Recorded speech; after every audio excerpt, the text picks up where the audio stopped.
Hello friends, मेरे काफी cute से इंस्टा फॉलोवर ये क्वेश्चन बार बार पूछ रहे हैं कि मैडम सिजेरियन सेक्शन के बाद नॉर्मल डिलीवरी पॉसिबल है, और अगर है तो ऐसा क्या हम फॉलो करें जिसके रहते मदर और बच्चे को कोई कॉम्प्लिकेशन भी ना आए। तो ये कम्प्लीटली सेफ प्रोसीजर होता है, इसको हम बोलते हैं VBAC vaginal birth after caesarean section. But आपको कुछ क्राइटेरियाज फॉलो करते हैं, अगर आप उस क्राइटेरिया में आते हैं तो आप वी बैक कम्प्लीटली सेफ तरीके से प्लान कर सकते हैं। सबसे पहले तो वी बैक के लिए फेवरेबल कंडीशंस क्या क्या होती है। नंबर 1, आपका पहले वाला सिजेरियन सेक्शन किस रीजन से रहा है, किसी रिलेटिव कारण से, जैसे कि बच्चा कोई उल्टा रहा या बच्चे ने मेकोनियम छोड़ दिया या बच्चे ने समय से पहले पानी छोड़ दिया, इस कंडीशन की वजह से है आपका सिजेरियन, तो आप सेकंड में नॉर्मल ट्रायल ले सकते हैं। नंबर 2, आपका इंसिजन कैसा है। एक तो इंसिजन हम लगाते हैं ट्रांसवर्स और एक इंसिजन लगता है लॉन्गिट्यूडनल। अगर आपका पहले वाला ऑपरेशन का जो इंसिजन है वो ट्रांसवर्स है यानी तिरछा है तो आप वी बैक ट्राई कर सकते हैं। नंबर 3, अगर आपका पहले वाला जो बेबी है सिर्फ एक ही सिजेरियन है, 2 या 2 से ज्यादा सिजेरियन होने पर आपको वी बैक ट्रायल नहीं लेना है, नॉर्मल के लिए कोशिश नहीं करनी है। नंबर 4, सी सेक्शन के बाद गैप कितना रहना चाहिए।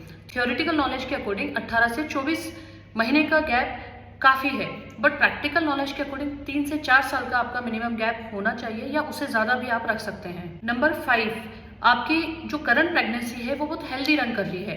फॉर एग्जाम्पल इस प्रेगनेंसी में आपकी कोई बीपी, शुगर, थायराइड इस तरह के कोई कॉम्प्लिकेशंस का नहीं है इशू, प्लस आप आपके डॉक्टर को रेगुलर विजिट पे हैं, आप प्रॉपर डाइट ले रहे हैं, आपके डॉक्टर्स जो आपको एडवाइस कर रहे हैं वो मान रहे हैं, आपके डॉक्टर्स आपको जो सप्लीमेंट्स दे रहे हैं वो बराबर ले रहे हैं, तो आप वी बैक ट्रायल कर सकते हैं। And last but not the least, अगर आपका जो लेबर आया है सेकेंड प्रेगनेंसी का वो स्पॉन्टेनियस लेबर आया है, किसी तरह की कोई आप मेडिसिन नहीं लेंगे दर्द बढ़ने की, कोई इंजेक्शंस नहीं लगाएंगे और स्पॉन्टेनियस लेबर आ रहा है, तो ऐसी कंडीशन में भी वी बैक आप ट्राई कर सकते हैं। क्या कॉम्प्लिकेशंस होते हैं वी बैक के। अगर आप vaginal birth after C section मतलब पहले वाला बच्चा सिजेरियन से है और अगर अभी आप नॉर्मल ट्रायल ले रहे हैं तो कुछ कॉम्प्लिकेशंस ऐसे हो सकते हैं जो आपका बेबी और मदर दोनों को रिस्क पर डाल सकते हैं।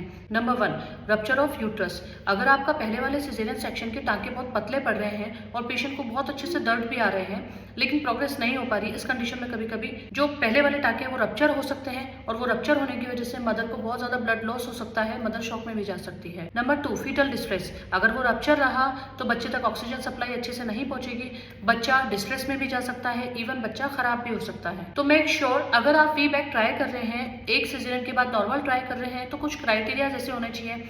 नंबर 1, आपके पास इमरजेंसी ऑपरेशन थिएटर की फैसिलिटी होनी चाहिए, राउंड इमरजेंसी एनआईसीयू केयर की फैसिलिटी होना चाहिए, आपके पास ब्लड बैंक की फैसिलिटी होना चाहिए, इजी अवेलेबिलिटी ऑफ ब्लड होना चाहिए, आपके पास इमरजेंसी आईसीयू की फैसिलिटी बराबर होनी चाहिए। कौन कौन से पेशेंट्स वी बैक के लिए फिट नहीं है, मतलब पहले वाला बच्चा ऑपरेशन से है और अभी आप नॉर्मल ट्राई करना चाहते हैं लेकिन आप उस चीज के लिए फिट नहीं है, तो वो पॉइंट कौन से होते हैं। नंबर 1, एक तो आपका सिजेरियन, 2 या 2 से ज्यादा सिजेरियन डिलीवरी है तो आपको वी बैक यानी नॉर्मल ट्रायल बिल्कुल नहीं लेना है।